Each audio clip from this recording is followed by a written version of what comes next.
Then sense no one giving up, and that's the last thing you want to see, going into halftime, knowing that, you got guys giving up. I felt no one like that, and that's how you want to feel. Keeps up. Winner of this year's Heisman Trophy is Cam Newton of Auburn University. In the history of college football, thousands of players have worn a jersey and dreamed of being unstoppable. Only one of them actually was. For 14 games in the fall of 2010, Cam Newton did something that no quarterback before him and no quarterback since has ever been able to replicate. He didn't just win games, he broke the sport open.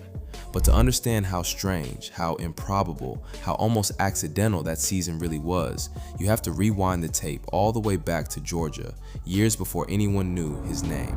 Backfield, pump fake by Cam, finds Newton, or rather Burns, wide open, 20, 15, 10, 5, dives! Touchdown Auburn! Up and over, touchdown! Cam Newton from 1 yard out, 12 and 0. At Westlake High School in College Park, Georgia, it was obvious this wasn't a normal athlete. Cam was already pushing 6'5" before he graduated, but he didn't move like a big man. He moved like a running back trapped in a quarterback's body. Scouts came out in waves. Recruiting services ranked him as one of the top dual-threat quarterbacks in the entire country. He had the arm to make every throw on the field and the legs to simply outrun anyone who thought they had him contained. That kind of talent didn't come out of nowhere. Cam was the son of Cecil Newton, a former college football player turned pastor, and football wasn't just a hobby in that house, it was a language. Cam grew up throwing footballs in the backyard with his older brothers, chasing a game that seemed to run in the family's blood. By the time he stepped onto the field at Westlake, all of that groundwork was already showing up in his game. By his senior year, Cam Newton was a 5-star recruit, and the offers poured in from programs across the country. But it was the University of Florida, under head coach Urban Meyer, that won the sweepstakes, and on paper, it made complete sense. Florida was one of the most dominant programs in the country, a proven quarterback factory, a place where a talent like Cam could be developed into a superstar. Tim Tebow was already a Heisman Trophy winner, a national champion, and the single most recognizable face in college football when Cam Newton arrived on campus. For the next 2 years, Cam wasn't the guy. He was the backup, the redshirt, the highly touted recruit standing on the sideline watching someone else lead the offense he was supposed to inherit. It wasn't a wasted experience entirely. Cam got limited action in mop-up duty, flashing glimpses of the same explosive ability that made him a 5-star in the first place. And in 2008, he was part of a Florida team that won a national championship, earning a ring before he'd ever really had the chance to prove what he could do as a starter.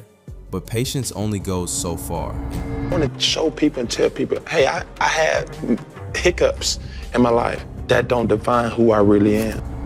2009 became a turning point for the wrong reasons. Cam was arrested for possessing a stolen laptop, a legal situation that quietly hung over the program. Reports circulated about disciplinary issues and an impending suspension. Behind the scenes, tension was building between Cam and the coaching staff. It became clear that his future at Florida, whatever it might have looked like, was no longer guaranteed. By the end of that year, Cam Newton left the University of Florida. No fanfare, no grand goodbye, just a 5-star talent walking away from one of the biggest programs in the sport with an uncertain road ahead of him. Here is where most stories like this one end. Talented players who transfer out of blue blood programs under a cloud of controversy don't usually resurface as legends. They fade into obscurity, a name mentioned in recruiting retrospectives, a cautionary tale about wasted potential. Cam Newton refused to be that story. Instead of chasing another power conference lifeline right away, he enrolled at Blinn College, a junior college program in Texas. It's 2 weeks away and the spotlight is on Cam Newton. Now, before leading the Carolina Panthers to their second Super Bowl appearance in franchise history, Cam led the Blinn College Buccaneers to a national championship game back in 2009. That takes a lot of motivation and being prayed up with God and stuff like that, and just to see him do that, that makes me want to do it also.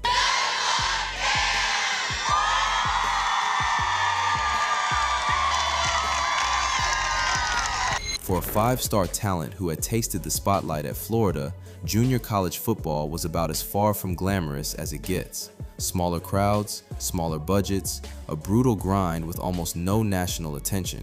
But Cam used it as a proving ground. At Blinn, he was finally unleashed as the unquestioned starter, and the results were staggering. He led Blinn College to a junior college national championship, putting up numbers that made it impossible for major programs to ignore him. He was accounted for as one of the most dominant JUCO quarterbacks in the country that season, throwing with precision and running through defenders who simply weren't ready for a player his size moving at that speed. Suddenly, the same recruiting world that had quietly written him off was scrambling to get back in the picture. Schools across the country came calling. And it was Auburn, under head coach Gene Chizik, that landed the biggest gamble of the 2010 recruiting cycle. Nobody, not even Auburn's own coaching staff, could have predicted what was about to happen. From the very first game of the 2010 season, it was obvious that something different was happening in Auburn, Alabama. Cam Newton didn't look like a transfer still adjusting to a new offense. He looked like a problem opposing defenses had absolutely no answer for. At 6'5" and 250 pounds, Cam combined the frame of a linebacker with the closing speed of a running back and the arm talent of a true pocket passer. Defensive coordinators across the SEC had never faced anything like it. You could build a game plan to stop a pure runner. You could build a game plan to stop a pure passer, but there was no game plan built to stop both threats living inside the exact same player, especially one that big and that fast. The numbers from that season still look like a typo. Cam threw for over 4,000 yards. He rushed for close to 1,400 more. He accounted for 50 total touchdowns in a single season, 20 on the ground and 30 through the air, a workload and production level that simply didn't exist at that position before him.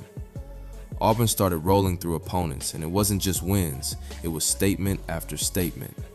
Against Arkansas, Cam put together one of the most efficient, explosive performances of the year.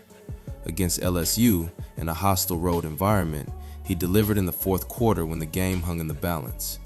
But the signature moment of the season came against Alabama in the Iron Bowl. Auburn trailed by 24 points in the second half, the kind of deficit that ends seasons and breaks spirits. Instead, Cam Newton took over. He willed Auburn back into the game with his arm and his legs, refusing to let the biggest rivalry game of the year slip away. No facts have been proven or made public, and so he will play today despite those allegations against his father. Let's talk about Cam Newton as a football player. He has been able to focus on his game no matter what has been going around outside of the football field. Alabama will catch Cam Newton's A game. Had so much adversity. This team has come from behind, but you personally, you fought through it. You've maintained your focus throughout. How would you describe your own journey from Blinn when you left there to get here? You know, it's just a God thing. Auburn completed the comeback, and it became one of the defining moments of Cam's legacy. Proof that his dominance wasn't just about gaudy stats, it was about winning when everything was on the line. Auburn finished the regular season a perfect 12-0. Cam Newton won the Heisman Trophy in a landslide, the clear best player in the country by a wide margin, capping off a rise from forgotten backup to the most talked about player in the sport. Already said the name, Coach Chizik. Thank you, man. I mean, honestly, from the bottom of my heart, thank you for giving me a chance. Thank you for everything that you've done. Coach Chizik, Coach Malzahn, Coach Loop, and Coach Troop.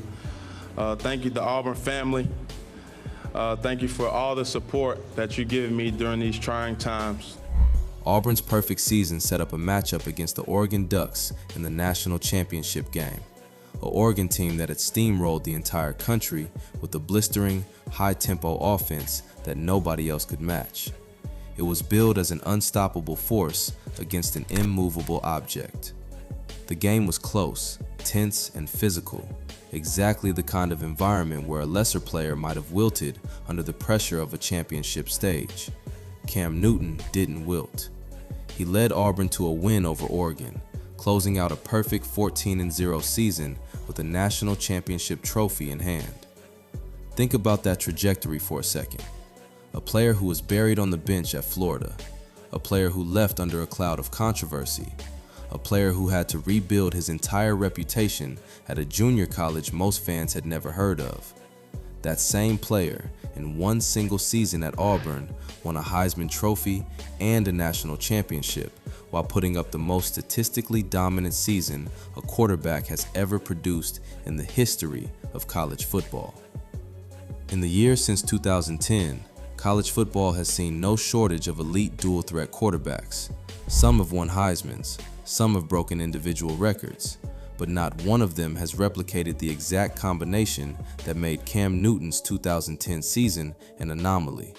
That rare blend of elite size, blazing speed, powerful arm talent, and a killer instinct that showed up most when the stakes were highest. It's part of why that season still gets talked about more than a decade later. It wasn't just a great year, it was a season that shouldn't have been possible. Built on a road that included a bench in Florida and a junior college field in Texas, a road that most players never come back from. Cam Newton didn't just have a historic season at Auburn. He proved that the most dominant year in the history of the sport can come from the most unlikely place, and that sometimes getting knocked down is exactly what it takes to reach a level nobody has ever touched since.